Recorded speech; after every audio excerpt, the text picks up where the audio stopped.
In this second part of the breast anatomy lecture, I will present the anatomical basis for dealing with surgical treatment of the breast after cancer diagnosis. Let's start. Once a patient is diagnosed with a tumor consistent with the appearance of cancer, a biopsy performed and the pathologist concludes that the tumor is cancerous, patients are usually presented with one of two surgical options, lumpectomy or mastectomy. I will now explain the difference in the procedures performed. First, the clinician exploits the organization of the skin to minimize introducing yet additional scarring to the woman who is having a lumpectomy or a mastectomy performed. This is accomplished by recognizing that they are Langer lines. These lines represent skin tension lines topologically aligned on the surface. They correspond to the natural orientation of the collagen fibers in the dermis. Generally, they are oriented perpendicular to the orientation of the underlying muscle fibers. All incisions on the skin will be made parallel to these lines to enhance healing with minimizing scarring. The first step of the surgical procedure is to inject the dye into the primary tumor area and wait 30 minutes or so for the dye to be absorbed and enter the lymphatic circulation. At this time, the dye marks a path that the lymph would take from the site of injection, that is, the path that metastatic cancer cells are most likely to take from the primary cancer site. Remember, the presence of valves in the lymphatic system allows only unidirectional flow. Hence, this strategy is ideal to identify the path of metastasis. As shown in the slide, the primary cancer site is within the superior lateral quadrant. Lymphatic drainage from this region will be to the axillary lymph nodes, then to the more distal lymph nodes, and eventually the dye will travel to the lymphatic duct and absorbed by the general circulation. If the path of metastasis is as shown in the slide, then the axillary lymph nodes would be considered as the sentinel lymph node, the hypothetical first lymph node or group of nodes draining the cancer. Now, let me move on to the lumpectomy. A first incision is made in the axilla to perform the lymph node exploration. A second incision is made at the site of the tumor. Note, both incisions are made following the Langer lines. In the axilla, lymph nodes are identified, excised, and taken to pathology for staging. Preliminary results can be obtained using frozen sections and a quick staining. However, for a more rigorous assessment of the cancer, the lymph nodes must be processed for histological examination.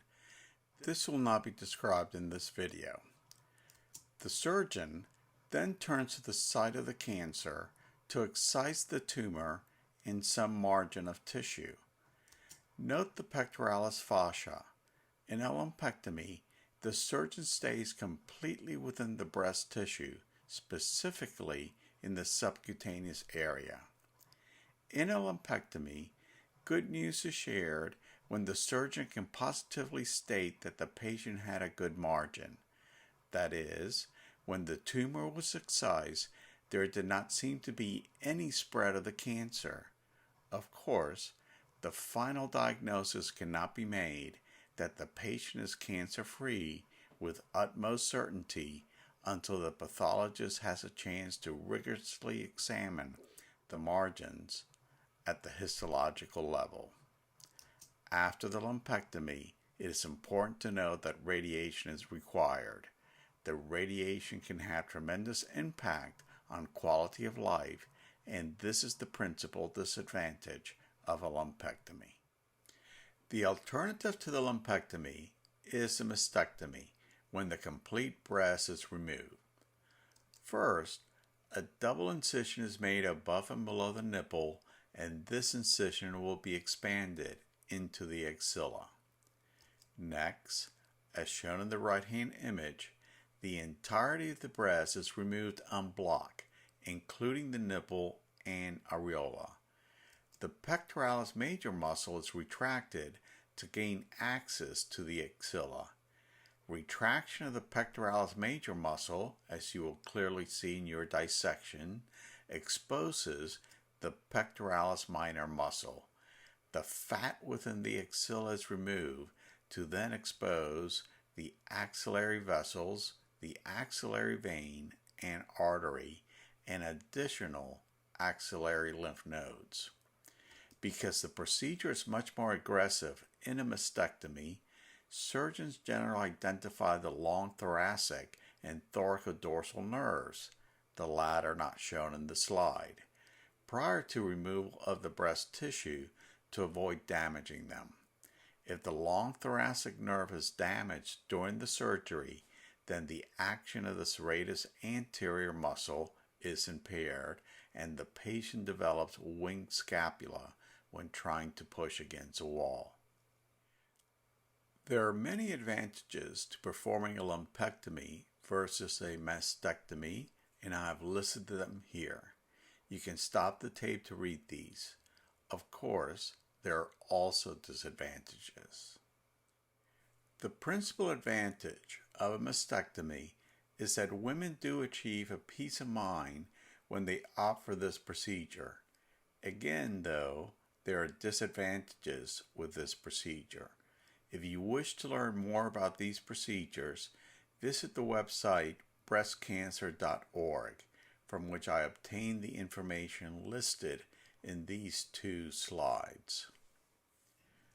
Having undergone significant body disfigurement following a mastectomy, it is not surprising that medical scientists develop procedures to reconstruct the breast.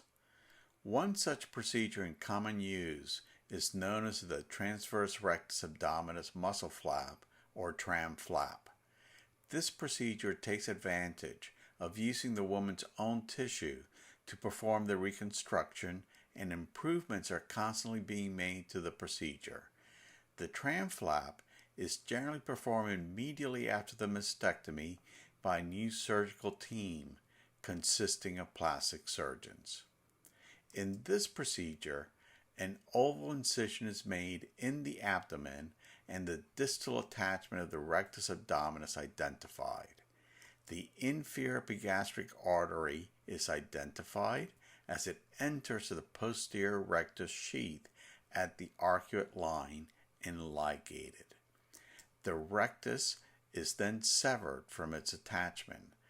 The freed contralateral rectus is reflected to the area of the mastectomy and tunneled into the location where the tissue was excised. The muscle reflection is done by maneuvering the muscle without making any additional vertical incisions. Finally, all skin incisions are sutured and allowed to heal. More recently, a procedure called a DIEP flap, which stands for Deep Inferior Epigastric Perforator Artery, has gained popularity as a replacement for the tram flap. In this alternative protocol, the skin and subcutaneous tissue of the abdomen is used as the flap, but the muscle is spared. This latter procedure requires significant more skill because the vessels of the flap are attached via microscopic surgery to the vessels of the recipient tissue. Results are quite spectacular, and here's a patient who posted her appearance in the internet following a mastectomy and a tram flap reconstruction. There does seem to be some mild lymphedema in the axilla from which lymph nodes were removed, but results are clearly outstanding and the scarring will only improve with time. In the final stages of breast reconstruction, a new nipple is created as demonstrated in these 4 images. First, the nipple site is marked with a Sharpie. Second, the flap of tissue is raised from the underlying subcutaneous tissue. Third, the nipple flaps are turned inwards to create the nipple elevation, then sealed by the top flap. Finally, the incisions of the new nipple are allowed to heal. And the final step in nipple reconstruction is simply a sign of creative genius. An areola is tattooed around the reconstructed nipple. I should mention, however, that breast implants as a means of reconstruction is still an option to using a tram flap. There are advantages to both as well as disadvantages. The ultimate decision whether to go for a tram flap or an implant should be made by the patient in consultation with the physician. One final note on lumpectomy and mastectomy.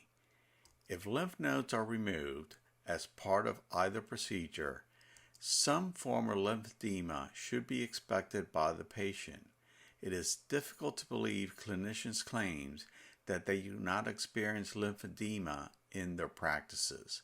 By the very nature of lymph node removal to check for cancer metastasis, the path for tissue fluid return is impaired, leading to the expected lymphedema.